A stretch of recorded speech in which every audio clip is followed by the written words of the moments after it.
안녕하세요. 명상하는 책 선생입니다. 오랜만에 책 리뷰를 올립니다. 그동안 다른 책들을 소개하려고 여러 권들을 준비하고 있었는데요. 우연히 소개받은 자네, 좌네한테 속았네 라는 이 책에 끌려서 오늘 이 시간을 먼저 마련하게 됐습니다. 책 제목도 좀 흥미롭죠? 자네, 좌네한테 속았네. 그렇다면 자네가 도대체 우리를 어떻게 속였다는 말이지? 라는 의문이 바로 생기실 텐데요. 책의 원 제목은 No Self, No Problem입니다. 내가 없으면 문제도 없다 라고 해석할 수 있을 텐데요. 자네와 도대체 무슨 연관이 있는 거지? 하는 다음 궁금증이 생기기 시작합니다. 동양의 모든 마음 공부에서 말하는 나라고 할 것이 아무것도 없다라는 말과 통한다는 거 조금은 눈치채셨죠? 이 책의 지은이 크리스 나이바우어는 인지신경 심리학 박사로 인간의 자원의 차이점을 전공하고 현재 펜실베니아주 슬리퍼리 록 대학교의 교수로 재직하면서 좌뇌, 우뇌의 차이점과 마음 챙김을 연결하여 강의를 하고 있다고 합니다. 책 서문의 일부를 조금 편집해서 읽어보겠습니다. 1966년 인지신경심리학 박사학위를 마치며 나는 정신적 고통으로부터 빠져나올 방법이 이 길에 있다고 생각했다. 신경심리학은 뇌의 구조를 비롯해 그것이 우리가 세상을 경험하는 것과 어떤 연관을 갖는지를 연구하는 학문이다. 특히 생각과 그에 따른 행동을 탐구한다. 학자들은 뇌의 어느 특정 영역에서 특정 기능이 작동하는지 성공적으로 밝혀왔다. 이를테면 얼굴 인식 능력부터 공감하는 능력까지 이제는 뇌 구조의 어느 위치에서 특정 기능과 정보 처리가 일어나는지 알 수 있게 되었다. 물론 그중 어느 것도 나의 아버지의 죽음 앞에 도움되지 않았다. 내가 아는 것이라고는 지금 고통스럽다는 것뿐이었다. 바라는 것은 이 고통을 끝낼 수 있는 비법이었고 최소한 그에 대한 이해만이라도 이 공부를 통해 알고 싶었다. 헤아릴 수 없이 많은 시간을 공부에 쏟아부었건만 그 문제에 대한 진정한 답은 구할 수 없었다. 그러던 중 동양의 가르침에 눈을 돌리게 되었고 전통적인 심리학적 접근법에 빠져있는 무언가가 있다는 느낌을 받았다. 또한 불교, 도교를 비롯한 동양 사상에 표현된 개념들이 뇌에 대해 밝혀진 특정 사실들과 충격적일 정도로 일치함을 알아차리기 시작했다. 당시 나는 대학원에서 좌뇌와 우뇌의 차이점에 대한 연구를 했다. 연구를 마칠 즈음엔 어느새 연구 제목에 걸맞게 시간을 반으로 쪼개어 자네를 위해서는 과학도로서 연구하고 집에서는 우뇌를 충족시키기 위해 동양 사상에 매진하고 있었다. 비록 그럴 의도는 아니었겠지만 서양 과학자들의 연구가 동양의 깨달음의 토대가 되는 어떤 인식을 강력하게 뒷받침하는 결과를 보여주고 있다는 것. 개인적 자아란 실제하는 어떤 것이라기보다는 오히려 소설의 등장인물에 더 가깝다는 사실. 더 직설적으로 말하자면 당신이 알고 있다고 생각하는 당신 자신은 실제가 아니다. 우리가 알고 있다고 생각하는 우리 자신이 실제가 아니라는 바로 그것을 이해하는 것이다. 이것이 바로 이 책의 목적이라고 이야기합니다. 저는 이 책을 읽으면서 가장 흥미로웠던 것은 그동안 알고 있었던 좌뇌의 기능, 역할이 놀라울 만큼 우리들이 만들어낸 셀프, 즉 에고의 특성과 동일하다는 것입니다. 당신은 누구십니까? 라고 묻는다면 여러분들은 뭐라고 대답하실 건가요? 흔히들 처음에는 자신의 이름을 이야기합니다. 하지만 이름이 곧 자신이 아니라는 것을 느끼고 어디에서 사는 누군가의 딸, 아들 혹은 누군가의 엄마, 아빠 등의 자신에게 가장 중요한 역할을 이야기합니다. 그렇다면 그 역할이 사라지면 자아도 사라지나요? 라고 질문을 하면 나의 역할이 곧 나 자신이 아니라는 것을 알게 되죠.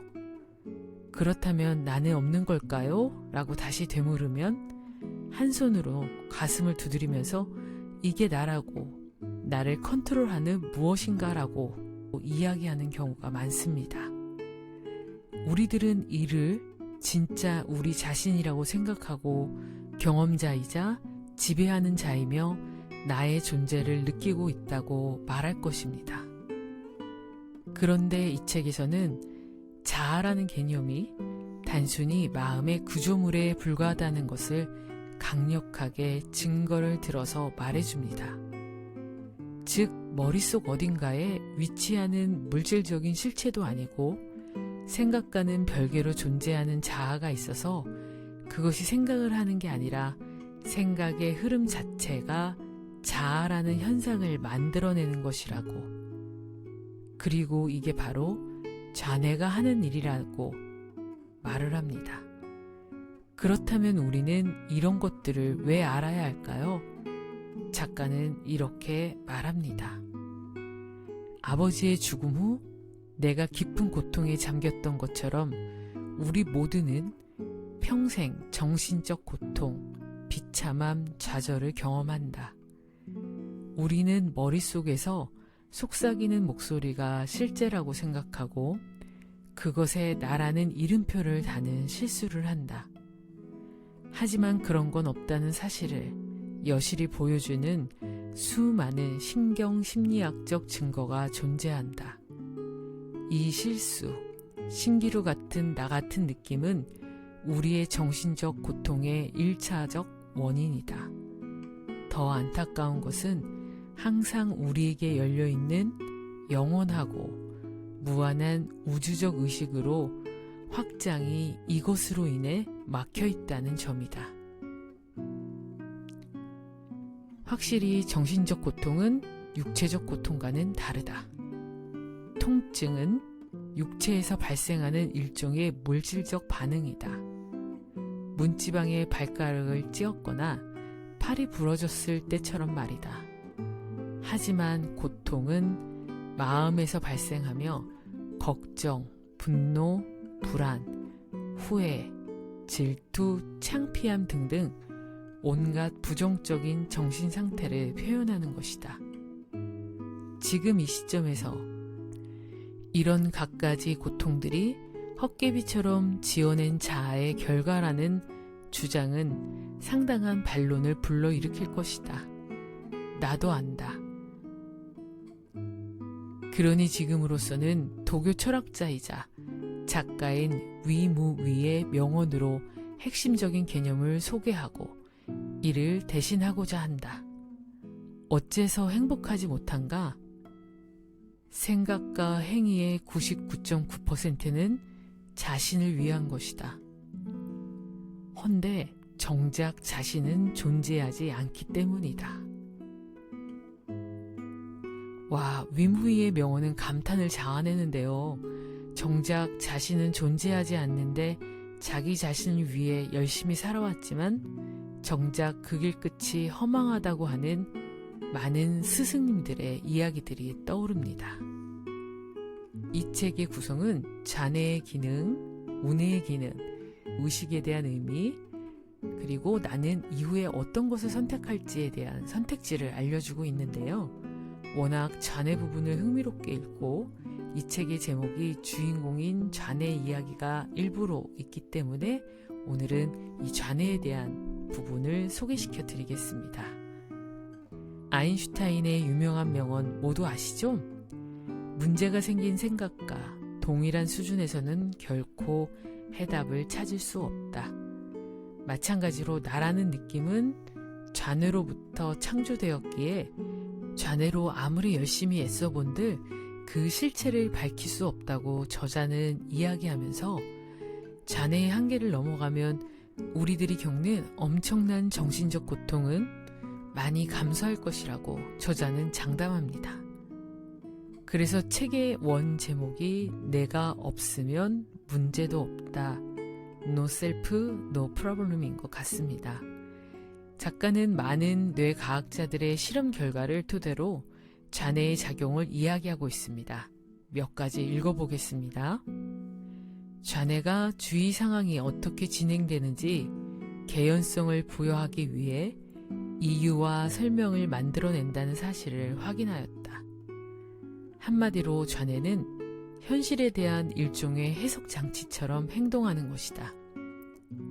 게다가 이따금 완전히 틀린 설명을 한다는 사실도 알아냈다.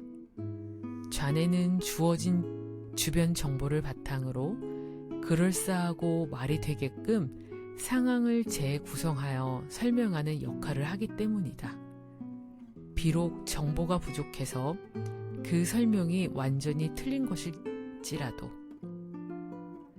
지난 40여 년간 진행된 몇몇 추가적인 연구에서도 좌뇌는 상황이 어떻게 돌아가고 있는지 설명을 만들어내는 일에 압도적으로 뛰어난 것으로 밝혀졌다.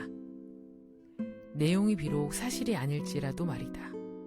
이렇듯 좌뇌는 평생 동안 현실을 재해석하여 당신에게 들려주고 있었던 것이다. 자아라는 게 보기와는 사뭇 다름을 암시하는 사례를 몇 개 더 살펴보자. 흥분한 이유를 잘못 짚는다는 것이 무슨 말인가? 신경계가 자극을 받고 흥분하면 혈압은 상승하고 맥박도 빨라지면서 이내 좌뇌가 나서서 흥분의 이유가 어디 있는지 그럴듯한 설명을 지어낸다. 그런데 이 지어낸 이야기가 전혀 사실과 다른 경우가 드물지 않다는 것이다. 흥분과 열정이 그 외에도 강렬한 감정들이 있겠지만 차분하게 다져보는 이성을 손쉽게 압도하고 좌뇌에게 자유를 줘버리는 것이다. 그럼 좌뇌는 이야기를 만들어내고 틀림없는 사실이라고 믿어 의심치 않는다. 평온한 일상에 뭔가 일이 벌어지며 그것을 인지한다. 예를 들어 교통체증의 한가운데서 어떤 차가 불쑥 내 앞을 끼어든다든가 옆 사람이 갑자기 벌떡 일어나더니 황급히 방을 나간다든가 어떤 매력적인 사람이 나를 몇 초 더 쳐다본다든가 그 순간 머릿속에서 목소리가 들리며 방금 벌어진 일에 대한 해석을 만들어낸다. 저런 미친놈을 봤나? 뭔가 잊은 게 있는 모양이군. 저 사람이 나한테 관심이 있나 봐. 이들 마음속 속삭임이 모두 해석임을 눈치채보라. 해석은 맞을 수도 혹은 틀릴 수도 있다. 문제는 많은 경우 좌뇌 해석 장치를 의식하지 못한 채 살기에 방금 떠오른 생각이 단지 해석에 불과하다는 것을 고려조차 하지 않는다는 것이다. 사람들은 사건을 보고 판단, 해석을 붙이고 그것이 정말로 사실임을 믿어 의심치 않는다. 어떤 사건에 대해 이러이러한 상황이라고 해석을 또는 그것에서 불만인 경우를 잡아냈는데 나중에 지나고 보니 본인 판단이 틀렸음을 확인하는 경우 단언컨대 당신도 분명히 있을 것이다. 친구가 나한테 미친 듯이 화가 나 있을 거라 생각했는데 나중에 알고 보니 전혀 그게 아니었다. 또는 새 직장에 합격했다고 확신에 차 있었는데 아무런 전화도 오지 않는다. 대부분 이런 경우는 대수롭지 않은 상황이어서 내가 잘못 판단했었군 이라고 치부하며 대충 넘어간다. 하지만 여기엔 간과하고 있는 두 가지 문제가 있다. 그 첫 번째는 마음의 해석 장치는 그냥 있는 정보만 가지고 상황을 정의해버리는 것이다.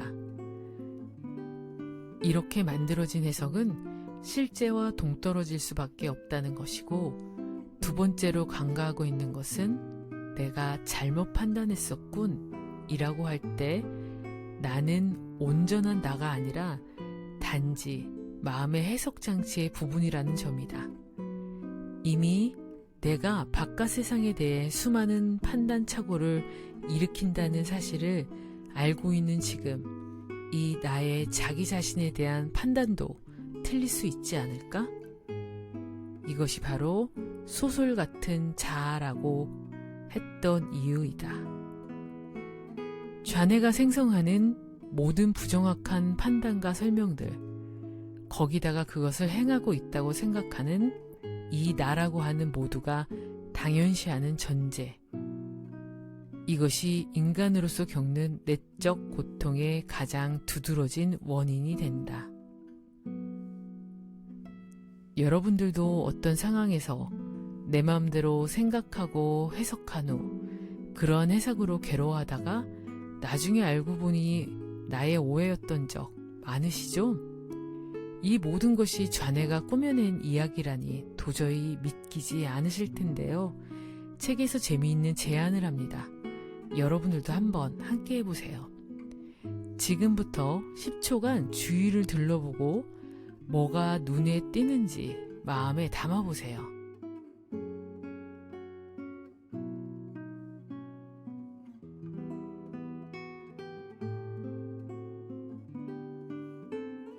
무엇으로 목록이 채워졌나요? 아마도 책상, 의자, 나무, 차, 컴퓨터 등등이겠지요.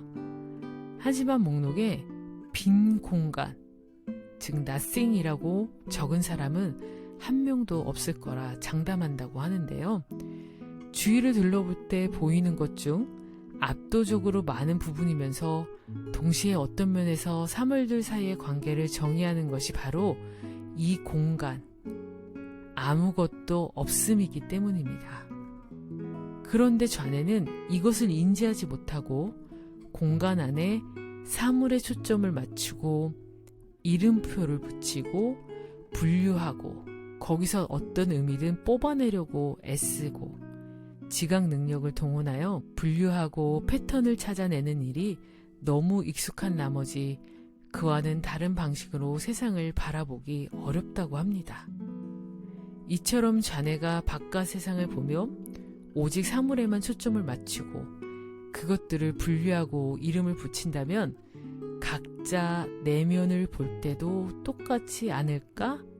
머릿속에 생각이 일어날 때 그것이 단지 흐름일 뿐임을 보지 못하고 거기서 붙잡을 수 있는 구체적인 사물 같은 어떤 것을 찾아내서 거기다가 나라고 이름을 붙이는 게 아닐까?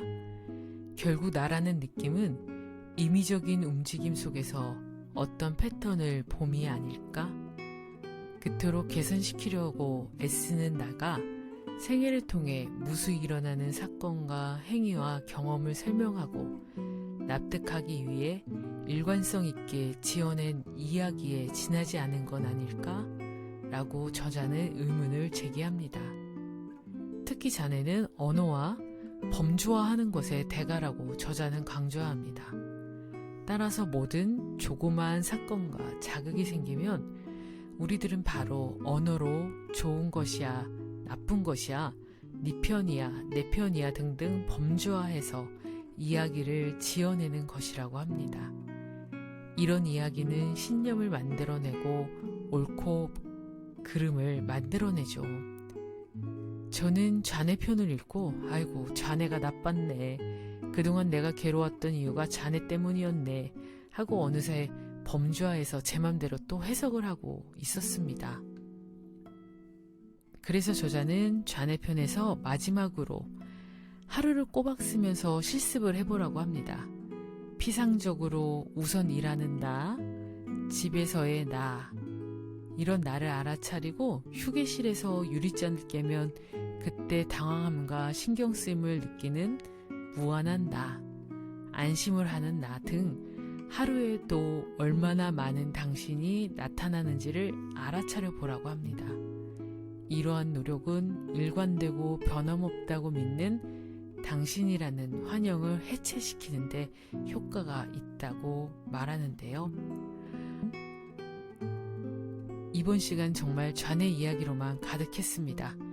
혹시 이후 우뇌 이야기도 알고 싶으시다면 좌뇌에 대한 실습 또 함께 하면서 댓글 달아주시면 운의 이야기도 한번 고민해 보겠습니다.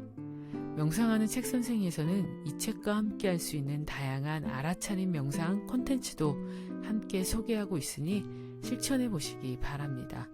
오늘도 마음을 알아차리는 하루 되시기 바랍니다. 감사합니다.